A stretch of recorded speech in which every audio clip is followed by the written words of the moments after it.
Hello and welcome back. I'm Rico. Today we are reading more of the Silence Dogood letters written by none other than Benjamin Franklin. If you would like to hear any of the previous letters, please follow the links in the description. Now, let's get into the letters. Silence Dogood number 6, June 11th, 1722. Quem dies vide veniens superbum, unc dies videt fugiens gigantum. Seneca. To the author of the New England Current. Sir, among the many reigning vices of the town, which may at any time come under my consideration and reprehension, there is none which I am more inclined to expose than that of pride. It is acknowledged by all to be a vice the most hateful to God and man. Even those who nourish it in themselves hate to see it in others. The proud man aspires after nothing less than an unlimited superiority over his fellow creatures.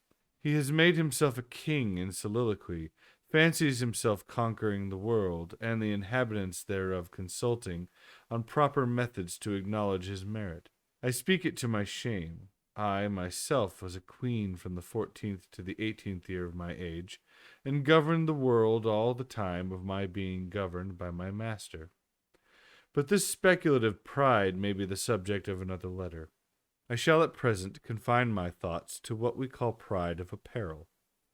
This sort of pride has been growing upon us ever since we parted with the homespun clothes for 14 penny stuffs, etc., and the pride of apparel has begot and nourished in us a pride of heart, which portends the ruin of church and state. Pride goeth before destruction, and a haughty spirit before a fall. And I remember my late reverend husband would often say upon this text, that a fall was the natural consequence, as well as punishment of pride. Daily experience is sufficient to evince the truth of this observation. Persons of small fortune under the dominion of this vice seldom consider their inability to maintain themselves in it, but strive to imitate their superiors in estate, or equals in folly, until one misfortune comes upon the neck of another, and every step they take is a step backwards.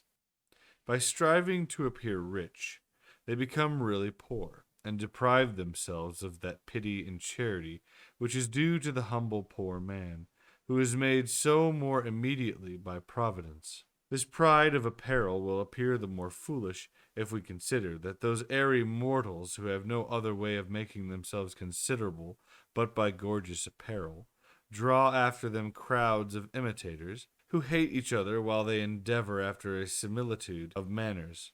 They destroy by example and envy one another's destruction.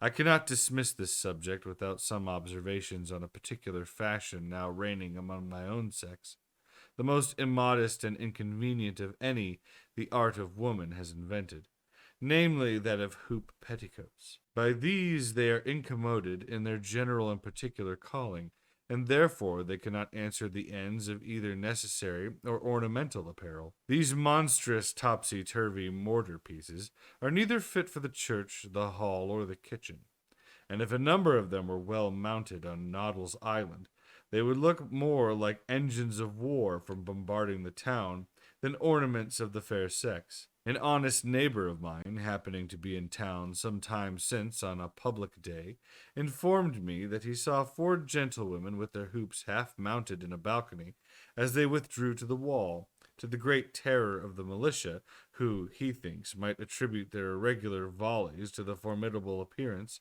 of the ladies' petticoats. I assure you, sir, I have but little hopes of persuading my sex by this letter utterly to relinquish the extravagant foolery, an indication of immodesty, in this monstrous garb of theirs, but I would at least desire them to lessen the circumference of their hoops, and leave it with them to consider whether they, who pay no rates or taxes, ought to take up more room in the king's highway than the men who yearly contribute to the support of the government.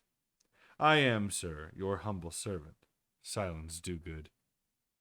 I hope you enjoyed this bit of history with me. If you found this interesting and would like to hear more or had an opinion you would like to share, please leave a like and comment on the video. Thanks again for stopping by. God bless, and farewell for now.